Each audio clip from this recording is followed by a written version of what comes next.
That's it. Cool music. I can hardly resist dancing Not bad. when it's Yeah. on. Yeah. Hi, I'm Cheryl Head, the host of Authors on the Air today, and I'm so pleased to be able to talk to my pal, Tracy Clark, who's a fabulous crime fiction author and a really good human being. Hi, Tracy. Hi, Cheryl. How's Thank Chicago you. today? Yeah. It's dreary, cold. I love Oh, it. love it. Chicago in January. Yeah, love it. Yeah. Yeah. So we're going to jump right in, and we have about 18 minutes. I'm going to start with some macro questions and questions about process, and then we're going to dive into specifics about Hyde, All which I right. absolutely love. Thank Uh, you. Came out January 1, right? That New On Year's. New Year's Day. Yep. Uh-huh. There you go. There you go. So I've heard you talk before, Tracy, on panels about being a serious pantser, that Oh you yeah. don't plot, that you don't outline. No. Talk to me about your writing process. I'm usually appalled and just like going, what? Yeah, Uh-huh. I have no process. I have a sort of a glint of an idea of what this book might be about, and then I just sort of sit down there and sort of pluck it out. I have my characters, right? I've got my dead body wherever I decide to put it, and then I have to sort of pick my way, page by page, chapter by chapter, until I get to the end. There's a lot of dead ends that I have to sort of go through. I have to go back and come back again. I mean, it's just a chaotic way of doing it. I know it. I know it up on the front. It's just a chaotic way of writing, and it would probably be so much easier to have an outline or a roadmap like right. other people do. But my brain does not work that way. I just can't do it. There's That's somewhere in, I look at an outline and my brain says, "Oh, you finished. The book is oh, done." Okay, and wow. then you haven't even. So I just go. I just sort of go, hit that page, get caught up, and have to go back. That's how I do it. It works for me. It's dumb. I know it. It's just No, I'm not saying it's dumb. I mean, no, no. I'm saying it's a dumb way to do it. at any But point, you just get scared out of your mind, though. absolutely, Okay, okay, every single day, because I have no okay, idea.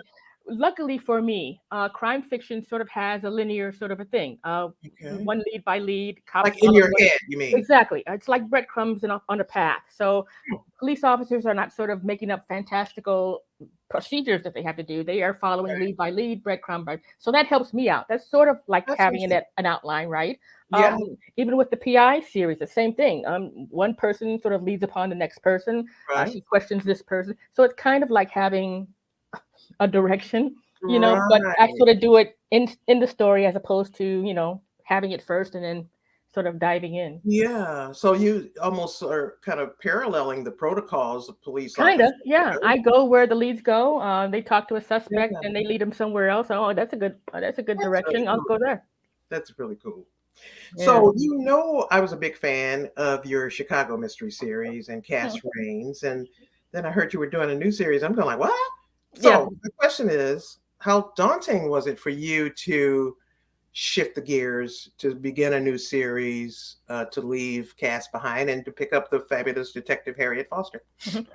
It was very daunting because when you sort of live with certain characters in your head for so long, I can sort of write a cast book, right off the top of my. I mean, she was there. Her voice was there. The Right, secondary characters. I knew the milieu, the right, settings. right.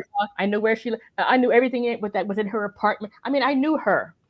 So when I was looking for a new character, this voice was not coming. Uh, Okay.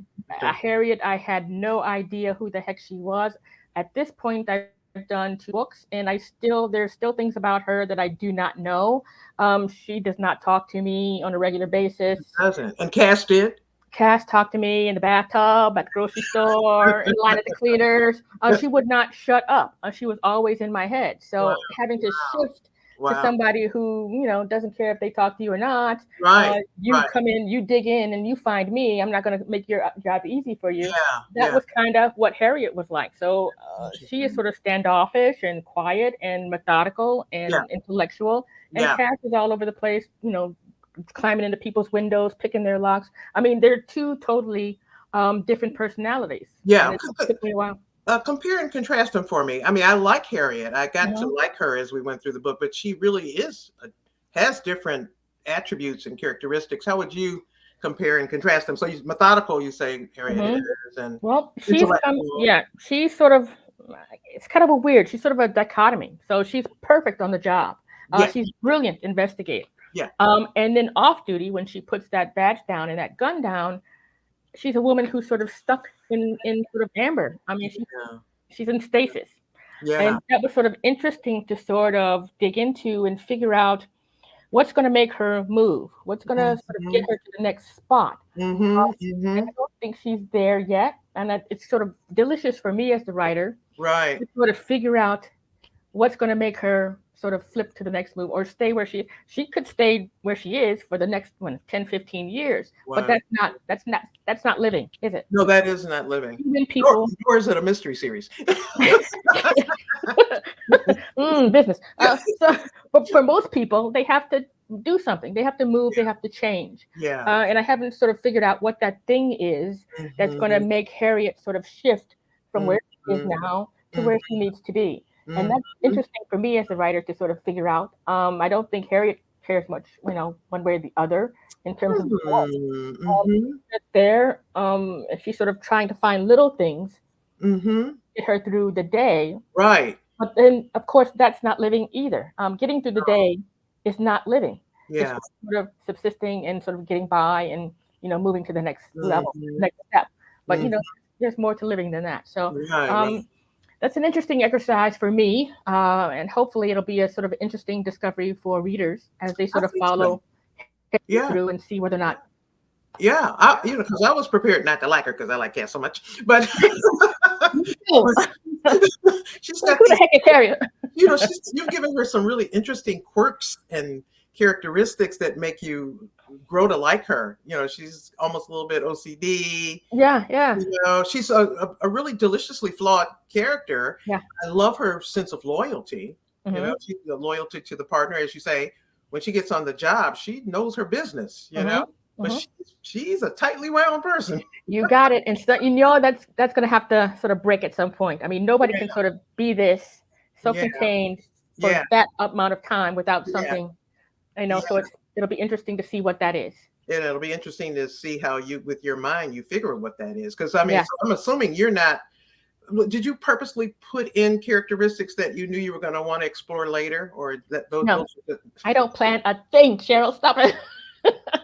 When I say I'm a pantser in every regard. I don't plan a thing. Okay, These characters come up on a page. I right? follow them where they lead me. Those little idiosyncrasies sort of happened because Yeah, it that's sort of felt right for her. it's fabulous, Um, though. Yeah. she needs something to sort of get her through the day, and those little Mhm, things, mhm. hour by hour, Yeah, the yeah, marble in the vase, all of yeah, those things get yeah. her The get her to the paper next. clips, the things she collect. Yep. Okay, Yep. so let's talk about Hyde. Give our viewers the premise of Hyde. Well, Hyde is a pretty standard police procedural. We are following Detective Harriet Foster on her first day at a new station and a new team. She's coming off of 2 months leave where something sort of tragic has happened, and she's approaching this new job sort of trepidatiously, whether or not she wants to do it or not. And her first case, right off the bat, is a serial killer on the streets of Chicago. She's paired with a partner that she does not get along with right off the bat. So she's got a new job, new team, new partner, serial killer case, and then all the stuff that she's carrying along with her. And then we sort of follow her through to see at which point she just breaks and just goes nuts. And It's very suspenseful, though. I don't read a lot of serial killer books, and but I this don't write them. So there we go. But it's very suspenseful. You do a fabulous job of building up the tension and introducing the characters. Speaking of characters, I've always loved the way you do your secondary and tertiary characters. They're rich. You want to get Mhm. to know them as well. I love Vera Lee. Is it that's Uh-huh. Lee, right? Uh-huh. Sergeant Sharon Griffin and Jim Lonergan. Hmm. Why will be recurring Yep. characters, I assume. Yep. Yeah. That's her. Those are her peeps. What do you know about them? Do they talk to you? Anybody? Um, Vera Lee actually talks to me. Vera Lee is so cool.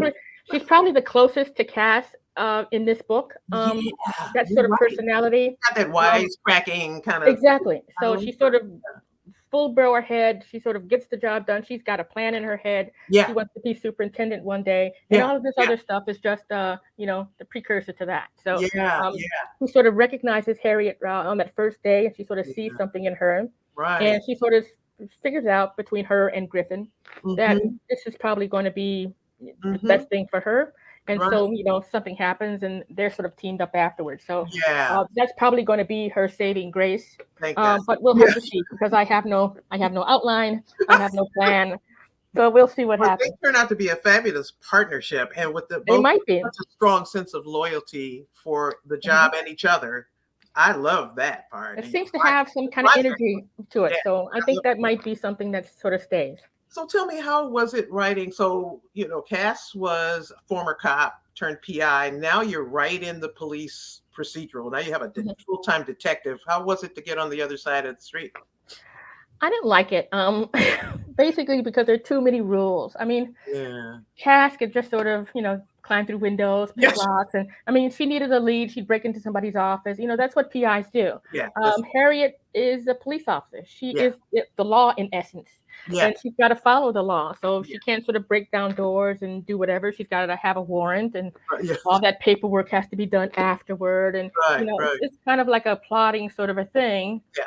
And so my job was to sort of make it not so plotting and more interesting than the job actually is. What you did. Um, and I hopefully, thank you. Hopefully I did. But for me as a writer, it's kind of, oh my God. Yeah. Yeah. Can't you just sort of smack them around a little bit Yeah. and get the information out? But no, you can't. And it was when you're dealing with a serial killer, I think it's okay to not be as crazy as they are. So Yeah, I would think so. I mean, somebody's got to be sane at some point. that's right. That's right. So, and talk to me about Chicago. I mean, in both series, Chicago is just a third character, secondary character sometimes. You love Chicago, and you can I tell love it. that you know it so well. Mhm. In the previous series, we were kind of in the back streets and the neighborhoods and stuff. We're more in some of the touristy spots in Hyde, Mhm. but we also go to neighborhoods I had never heard about. So, Mhm. yeah, what's It's a great town. We got 77 neighborhoods in Chicago, 77, and each one of those is distinct. There are different kind of people living in each one yeah, of them. yeah, Different smells, different yeah, sounds, different vibe, different music coming off. yeah, So it's interesting for me to sort of move it around and see what might be interesting this book as opposed to the other ones. And yeah. I just sort of give a north side, south side, west and east a little fair share. Yeah, you do. Yeah, and it really, not knowing, it still felt authentic. Some of the Mhm. neighborhoods, like the one the cop lived in, and how that Mhm. was kind of a cop Yeah, yeah. neighborhood, as far away from City Hall as you could As I get. can possibly get. Right on the line. The next block over is somebody else. I mean, Somebody else's and that's city. where they all sort of congregate. That's where they live. Yeah. Right? Oh, yeah. Yeah. Yeah. Those little details were delicious. So the other thing I like about Harriet, and Cass had some of this family cabal too, although she was not as close to her family. So Harriet has a brother, an Mhm, unnamed mother, mhm, a former partner, and mhm. she has closeness to that partner's family. So you give her all these other kind of potential relationships that, as I was reading it, as I was saying, oh, Tracy's setting this up for future stories, but no. Again, Not I to be the find dead horse.